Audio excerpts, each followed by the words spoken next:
ونعوذ بالله من شرور أنفسنا ومن سيئات أعمالنا من يهد الله فلا مضل له ومن يضلل فلا هادي له ونشهد أن لا إله إلا الله وحده لا شريك له ونشهد أن سيدنا ومولانا وسندنا وحبيبنا ومولانا محمد عبده ورسوله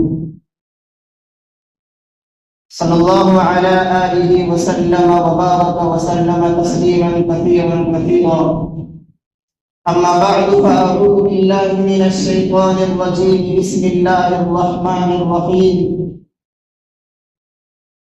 يا أيها الذين آمنوا قوا أنفسكم وأهليكم نارا وقودها الناس والحجارة عليها ملائكة غلاظ شداد لا يعصون الله ما أمرهم ويفعلون ما يؤمرون صدق الله العظيم.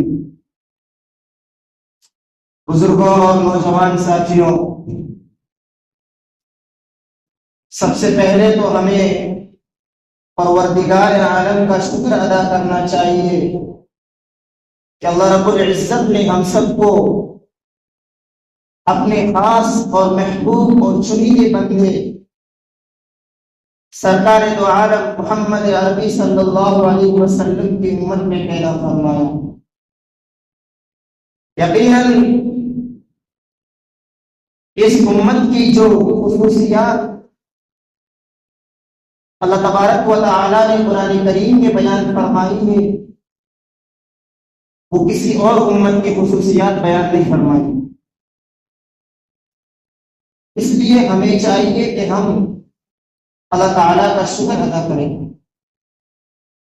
دیکھیے، ہم دعویٰ تو کرتے ہیں کہ ہم آپ صلی اللہ علیہ وسلم کے امتی ہیں اور اللہ تعالیٰ نے ہمیں آپ علی نبینا علیہ الصلوۃ والسلام کی امت میں پیدا تو فرما دیا، لیکن کیا ہم امت محمدی ہونے کا ثبوت دیتے ہیں یا نہیں دیتے؟ ہم آپ صلی اللہ علیہ وسلم کے امتی ہونے کا حق ادا کرتے ہیں یا نہیں کرتے؟ ذرا ہمیں سوچنا چاہیے کہ اللہ تعالیٰ نے ہمیں اس دنیا میں کیوں بھیجا اور کیوں پیدا فرمایا.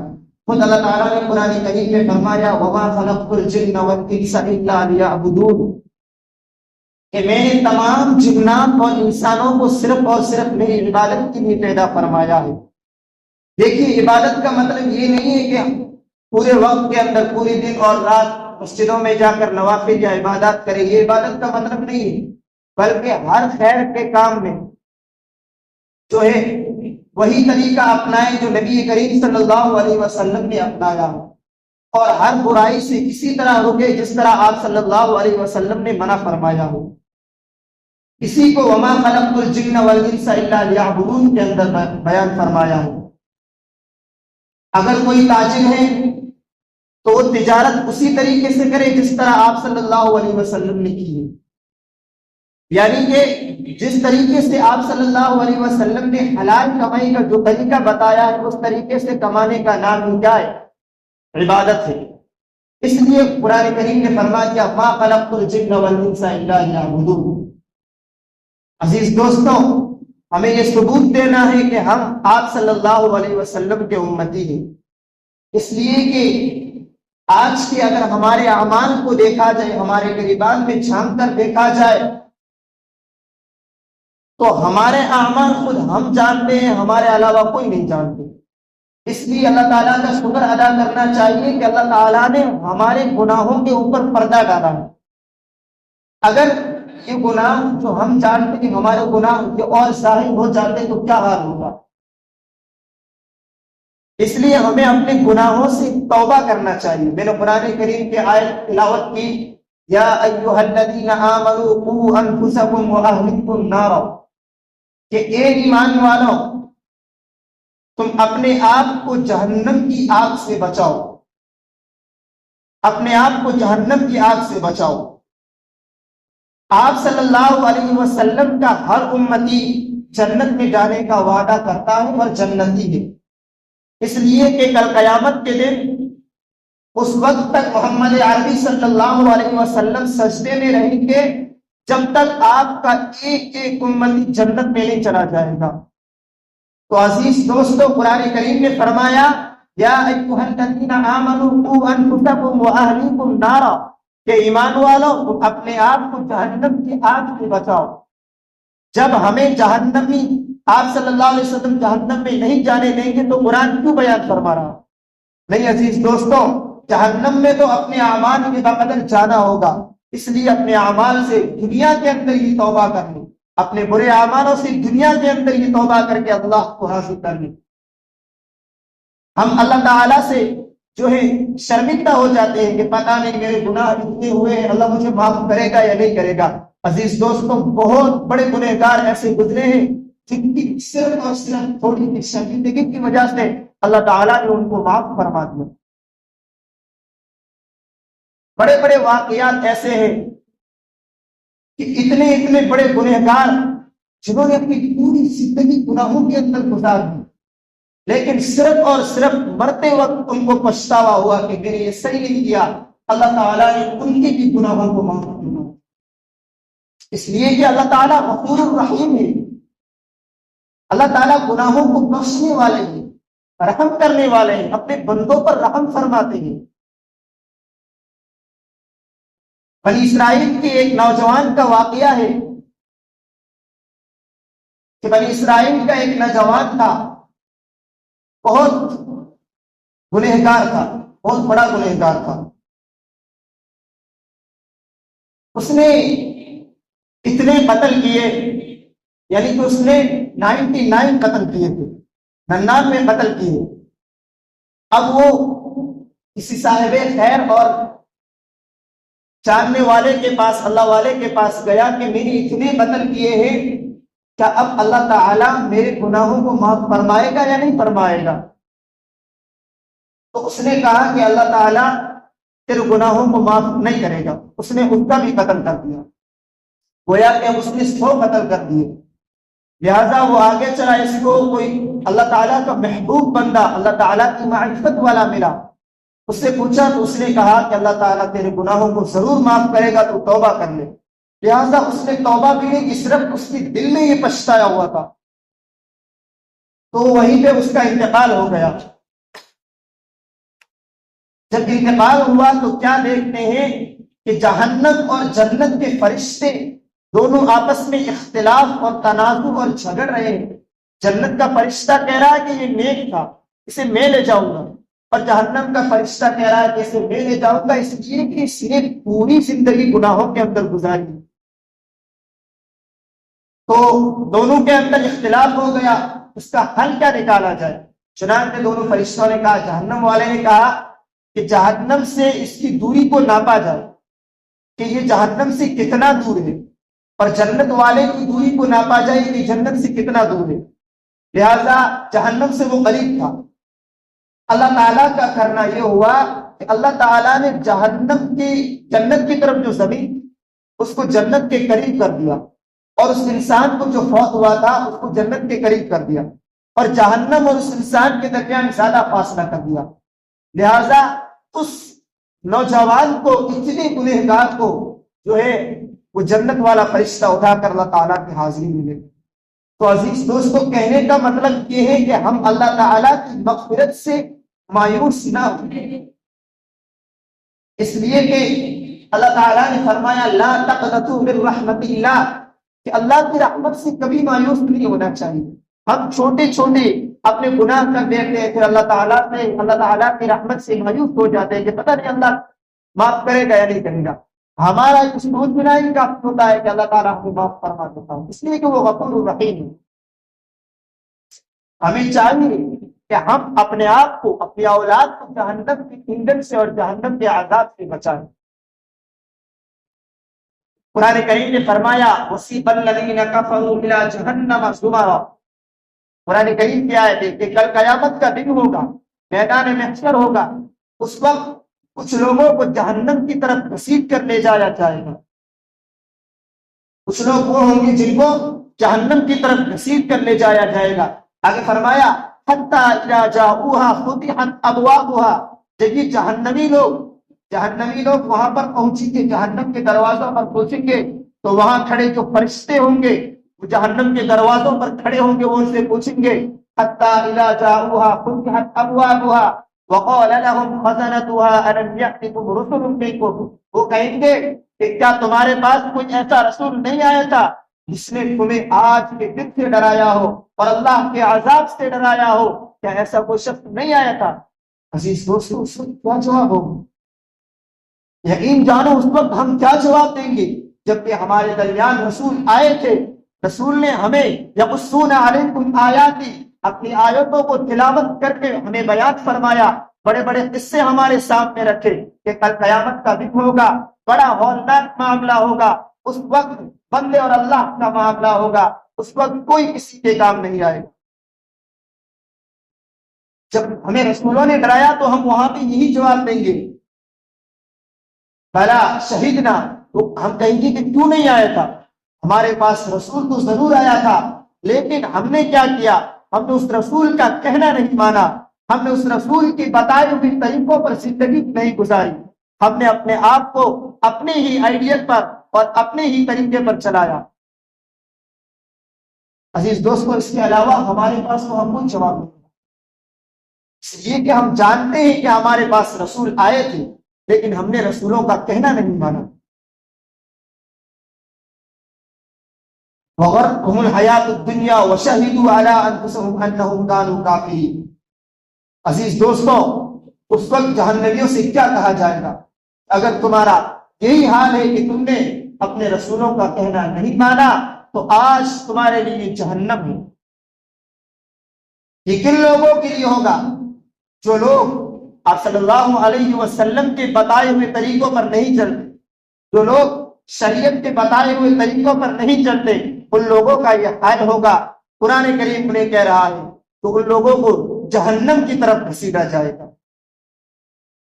عزیز دوستو، ہم تو امت محمدی ہیں، آپ صلی اللہ علیہ وسلم کی امت میں سے ہیں، انشاءاللہ ہمارا حال کیا ہوگا؟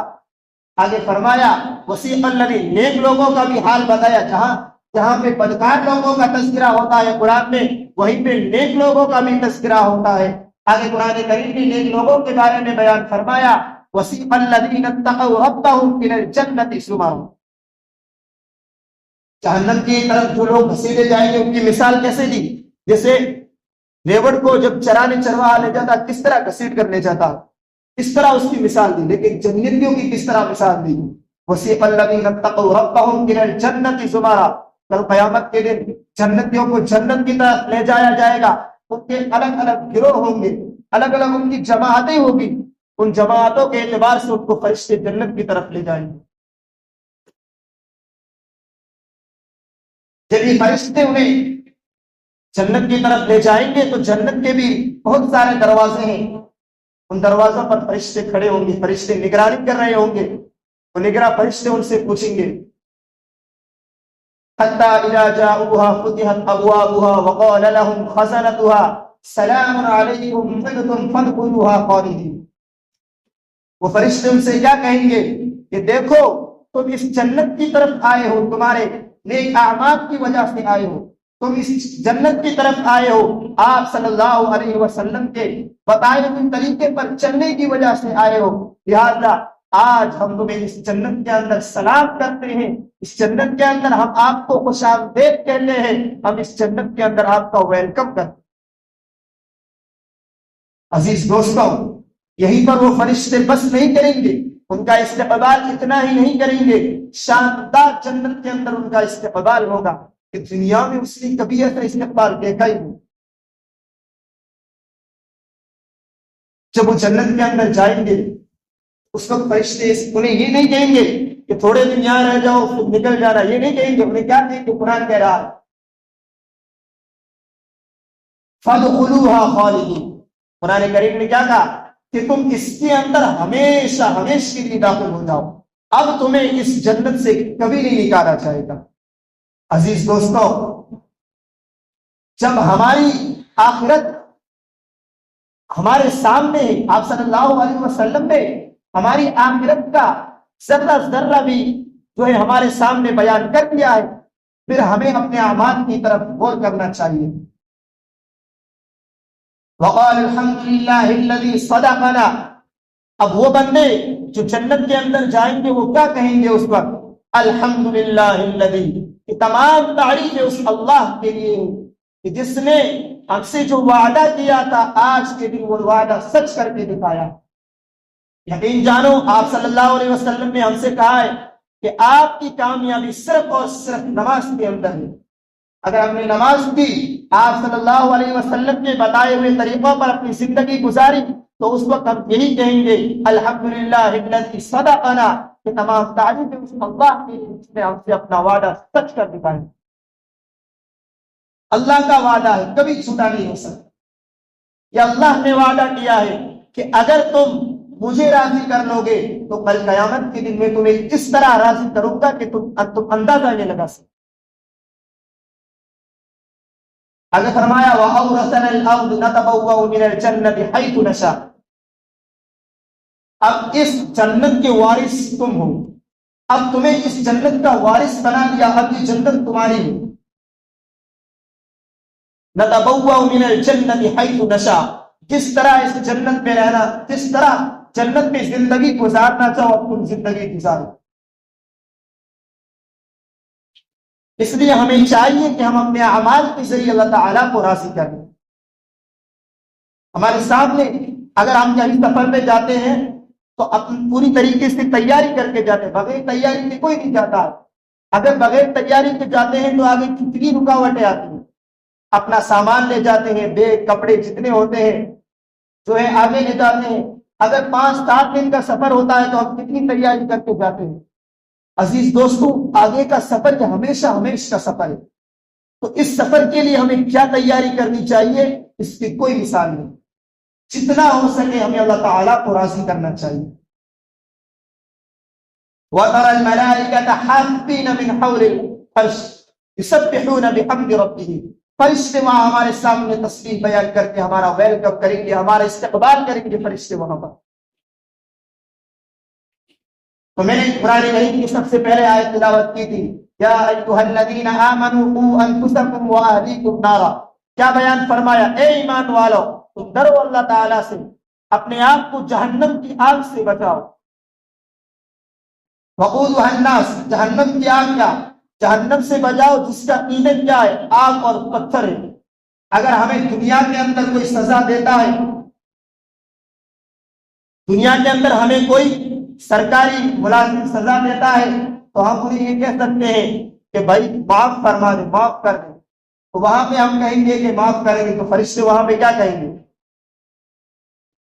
ملائکۃ غلاظ شداد لا یعصون اللہ ما امرهم ویفعلون ما یؤمرون. فرشتے ان سے ایسے سخت فرشتے ہوں گے جو فرمائیں گے کہ آج ہم تمہاری بالکل نہیں سنیں گے، آج تو ہم اللہ تعالیٰ کی سنیں گے، اللہ تعالیٰ کا کہا ہوا کریں گے، اللہ تعالیٰ کی نافرمانی نہیں کریں گے. تمہیں سزا دینے کے لیے ہمیں اللہ نے مقرر کیا. اگر تم اللہ کا دنیا کے اندر مان لیتے تو آج تم جنتیوں کے ساتھ ہو. یا ایھا الذین کفروا لا تعتذروا اليوم انما تجزون ما کنتم تعملون. اب جس دن کا وعدہ کیا گیا ہے ہمارے سامنے علماء کرام سناتے ہیں، اس سے قرآن کریم کی آیتیں سناتے ہیں، آیتیں سچ ہے. اگر ہم نے اس پر ایمان نہیں رکھا تو کل قیامت کے دن ہمارے سامنے یہ آیتیں لائی جائے گی اور فرمایا جائے گا یا ایھا الذین کفروا لا تعتذروا اليوم. آج تو بس کچھ نہیں سنا جائے گا، تمہارے اعمال کام آئیں. اس لیے ہم کیا ہو جاتے ہیں؟ اللہ کی رحمت سے مایوس ہو جاتے ہیں، اپنے گناہوں پر شرمندگی نہیں کرتے ہیں، شرمندہ نہیں ہوتے کہ پتہ نہیں اب اللہ معاف کرے گا. نہیں میرے بھائیو، اللہ غفور الرحیم ہے، ضرور ہمارے گناہوں کو. آپ صلی اللہ علیہ وسلم کے زمانے میں ایک کفن چور تھا جو کفن چوری کیا کرتا تھا. دیکھیے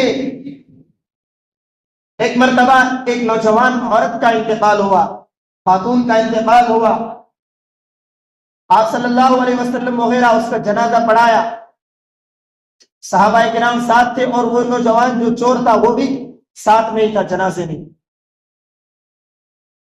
تدفین وغیرہ ہوئی، جنازے کے بعد میں اس کو دفن کیا گیا. وہ نوجوان رات کے وقت اپنے معمول کے مطابق آیا، قبر کھودی، قبر میں سے کفن نکالا. اس نوجوان نے نعوذ باللہ من ذالک، اس نوجوان نے اس خاتون کے ساتھ غلط حرکت کرنے کا ارادہ کیا، نعوذ باللہ. چنانچہ اس نے اس کے ساتھ ایسی حرکت کر دی.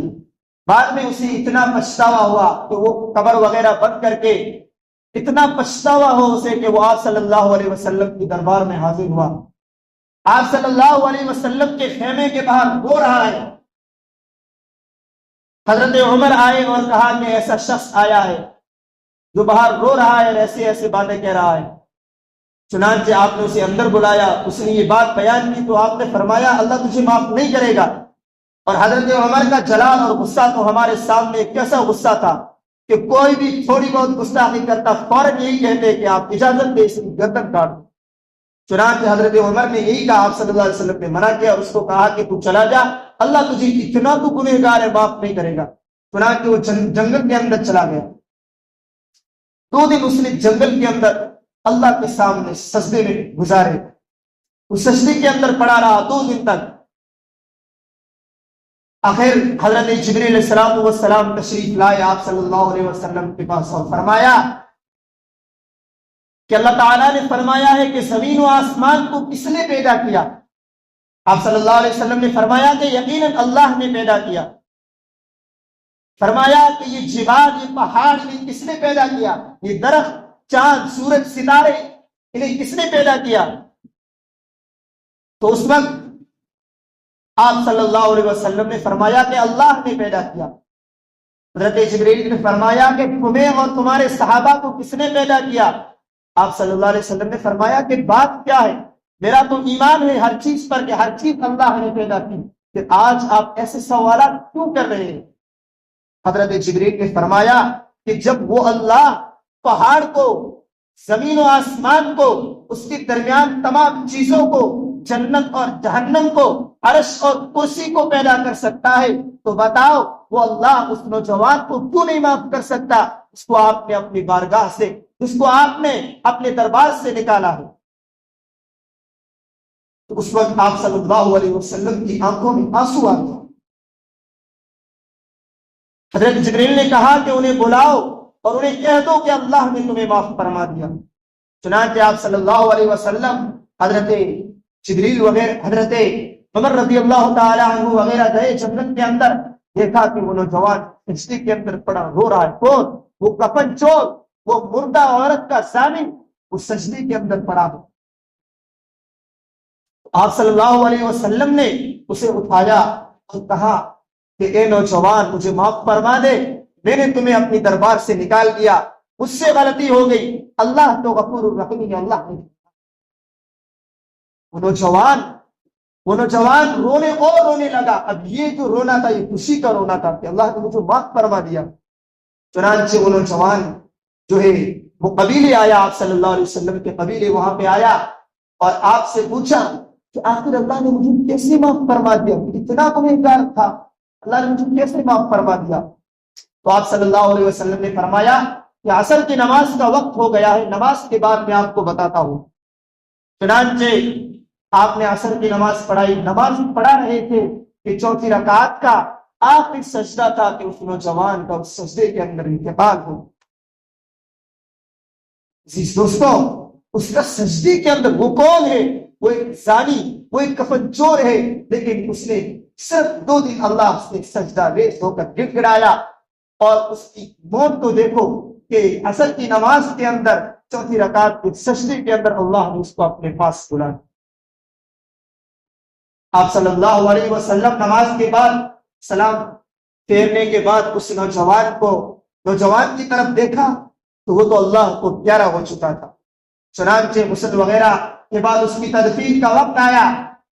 اس کو قبر کے اندر خود سرکار دو عالم صلی اللہ علیہ وسلم اتارنے کے لیے قبر کے اندر گئے. کیا دیکھا کہ ابھی اس کو قبر کے اندر اتارا ہی تھا کہ فرشتوں کی ایک بھیڑ لگ گئی، بہت سارے فرشتے آ گئے. حضور نے پوچھا کہ کیا بات ہے؟ فرشتوں نے کہا سرکار دو عالم آپ اب قبر سے باہر چلے جائیں. اس سے آگے ہمارا کام شروع ہو گیا۔ آپ صلی اللہ علیہ وسلم نے پوچھا کہ بتاؤ تو صحیح کیا ہوا کہ آپ نے اتنی بھیڑ لگائی اس کے اوپر؟ تو فرشتوں نے کہا، آپ صلی اللہ علیہ وسلم مسکراتے ہوئے باہر نکل گئے۔ تدبیر ہوئی، صحابہ نے پوچھا کہ آپ مسکرا کیوں رہے ہیں، آخر کیا بات ہے؟ تو اس وقت آپ نے جواب دیا کہ میں نے جب اس کو قبر کے اندر اتارا، اس نوجوان کو جو ایک زانی اور ایک چور تھا، کفن چور تھا، میں نے اس کو جب قبر کے اندر اتارا تو میں نے کیا دیکھا کہ فرشتوں کی بہت بڑی جماعت نے اس کو گھیر لیا۔ اب کیوں گھیرا؟ صحابہ نے پوچھا کیا ہوا تھا؟ تو فرمایا کہ اس عورت کو لایا گیا جس کے ساتھ اس نے زنا کیا تھا، اس کا کفن چورایا تھا، اس عورت کو لایا گیا اور اس عورت کی اور اس نوجوان کی آج اسی جگہ پہ نکاح کراتے ہیں۔ تو میرے بھائیوں، اللہ نے کتنا بڑا جو گنہگار تھا اس کے گناہوں کو معاف فرما دیا، تو ہم کیوں نہ اللہ تعالیٰ سے گڑ گڑا کر مانگ لیں۔ اللہ تعالیٰ کی مغفرت تو بہت سستی ہے، اللہ تعالیٰ ہمیں معاف کر۔ آخر ہم کیا ہوتے ہیں؟ اللہ کی رحمت سے مایوس ہو جاتے ہیں، ہمیں مایوس نہیں ہونا چاہیے۔ اس لیے کہ قرآن کریم کہہ رہا ہے لا تقنطوا من رحمت اللہ ان اللہ یغفر الذنوب جميعا انہ هو الغفور الرحیم۔ کہ اللہ کی رحمت سے کبھی مایوس نہیں ہونا چاہیے کہ وہ تمام کو معاف فرما دیتا ہے، وہ تو غفور الرحیم ہے، سب کے گناہوں کو معاف کرنے والا اور سب کے گناہوں کو بخشنے والا ہے۔ کتنے بڑے گنہگاروں کے گناہوں کو معاف فرما دیا تو ہمارے گناہوں کو کیوں نہیں معاف فرما سکتا؟ میں بس ایک چھوٹی سی بات کہہ کے اپنی بات کو ختم کروں گا، اس لیے کہ توبہ کے اوپر بات تھی، اس لیے بس ایک توبہ کا چھوٹا سا واقعہ سنا کر اپنی بات ختم کروں گا کہ بنی اسرائیل کا ایک شخص تھا، بہت بڑا وہ فاسق اور گنہگار تھا، وہ بہت بڑے گناہ کرتا تھا۔ تو جو بستی والے تھے وہ ان سے پریشان ہو گئے کہ تو اتنے گناہ کرتا، آئندہ اگر تو نے گناہ کیا میں تجھے بستی سے ہم نکال دیں گے۔ چنانچہ اس نے گناہ تو کر لیا اور اس کو بستی سے نکال دیا گیا۔ جب وہ بستی سے نکلا، سردی کا موسم تھا، وہ بستی سے باہر، اس کا کوئی حال چال پوچھنے والا نہیں، اس کو وہاں بخار آیا اور چند دن بعد اس کا وہیں پر انتقال ہو گیا۔ اب دیکھیے کتنا فاسق، کتنا گنہگار، انتقال سے پہلے اس نے اپنے دائیں اور بائیں جانب دیکھا، کوئی نظر نہیں آیا اس کو۔ اس وقت اس نے کہا کاش میرا کوئی یار ہوتا جو آج کی دن میری یاری کرتا اور میرے ساتھ یاری نبھاتا، کاش کہ میری ماں ہوتی جو آج کی دن مجھ سے محبت کرتی۔ اس وقت اس نوجوان نے اپنی نظر دائیں اور بائیں جانب گھمائی، کوئی نظر نہیں آئی، تو اس نے آسمان کی طرف نگاہ ڈالی اور اللہ سے کہا کہ اللہ اگر تیری بادشاہت کے اندر اور اگر تیرے خزانے کے اندر ذرا سی بھی کمی آ جائے تو الگ بات ہو، میں کہتا ہوں جب آپ کے خزانے کے اندر کوئی کمی نہیں آتی تو اس گنہگار کو بھی معاف فرما دے۔ بس اس کا یہ، اور اس نے یہ قسم دلائی تھی کہ اللہ تجھے اپنے جلال کی قسم ہے، تجھے اپنے عزت و جلال کی قسم، تو اس گنہگار کو معاف فرما دے۔ آج میں نے دیکھ لیا کہ تیرے علاوہ کوئی کام آنے والا نہیں ہے۔ کرنا یہ ہوا کہ حضرت موسیٰ علیہ السلام کوہ طور پر تھے، موسیٰ سے اللہ نے کہا کہ جاؤ اور ایک اللہ کا ولی اس کا انتقال ہو گیا ہے، جاؤ اور اس کا جنازہ پڑھاؤ۔ چنانچہ موسیٰ علیہ السلام اور فرمایا کہ یہ اعلان کر دو کہ جو شخص بھی اس اللہ کے ولی کا جنازہ پڑھے گا میں اس کے تمام گناہوں کو معاف کر دوں گا۔ چنانچہ حضرت موسیٰ علیہ السلام گئے اور دیکھا کہ اس نوجوان کا انتقال ہو گیا تھا، تو موسیٰ علیہ السلام نے اعلان کیا کہ جو شخص بھی اس کا جنازہ پڑھے گا اللہ نے اس کی مغفرت کا وعدہ کیا۔ تمام لوگ جمع ہو گئے، لوگوں نے دیکھا کہ یہ تو وہی گنہگار شخص ہے، فرمایا فعرف الناس، لوگوں نے اس کو پہچان لیا اور فرمایا کہ یہ تو وہی لوگ، وہی فاسق ہے جس کو ہم نے بستی سے نکالا تھا۔ تو موسیٰ علیہ السلام نے کہا ہاں یہ تو وہی شخص ہے۔ اس وقت فاوحى اللہ الیہ، حضرت موسیٰ علیہ السلام کی طرف اللہ نے وحی کی اور کہا کہ اس نے مجھے اپنے عزت اور جلال کی قسم کھا کر کہہ دیا تھا اس نے میرے سامنے ندامت کے آنسو بہا دیے تھے، اس لیے میں نے اس کے گناہوں کو معاف فرما دیا اور اس کو اپنے چنیدہ بندوں اور خاص بندوں میں شمار کر دیا، اور فرمایا کہ آج اگر یہ اپنی موت سے پہلے اس زمین پر جتنے بھی لوگ رہتے ہیں اگر ان تمام لوگوں کی بخشش مانگتا تو میں ان تمام کو معاف فرما دوں۔ لوگ حیران ہو گئے کہ جس کو ہم نے اپنی بستی سے ٹھکرا کر نکالا تھا آج وہ اللہ کی نظروں میں اللہ کی بارگاہ میں اتنا مقبول ہو گیا۔ اس لیے عزیز دوستوں، اپنے وقت کو غنیمت سمجھے، اپنے وقت کو قیمتی سمجھے اور اللہ تعالیٰ سے اپنا لو لگا لیں اور اللہ کو راضی کر لیں۔ ہمیں چاہیے کہ ہم اپنی زندگی کو محمد عربی صلی اللہ علیہ وسلم کی بتائی ہوئی طریقے پر گزاریں، شریعت مطہرہ کی بتائی ہوئی طریقے پر گزاریں۔ جب تک ہم اپنی زندگی کو آپ علیہ السلام کے جس طریقے سے آپ نے اپنی زندگی کو ہمارے لیے عین و نمونہ بنایا ہے اور آپ کی بتائے ہوئے طریقے پر نہیں گزاریں گے، یاد رکھیے گا ہماری کامیابی ہمارے قدم کبھی نہیں ٹوٹ سکتی۔ ہماری کامیابی اسی وقت ہے جب ہم آپ علیہ السلام سے دامن مصطفیٰ سے لپٹ جائے اور آپ علیہ السلام کی بتائے ہوئے طریقے پر اللہ تعالی ہم سب کو آپ صلی اللہ علیہ وسلم کے بتائے ہوئے طریقے پر زندگی گزارنے کی توفیق عطا فرمائے۔ اللہ تعالی ہم سب کو اپنے کیے ہوئے گناہوں پر جو ہے شرمندہ ہونے کی توفیق عطا فرمائے۔ وآخر دعوانا الحمد للہ رب العالمین۔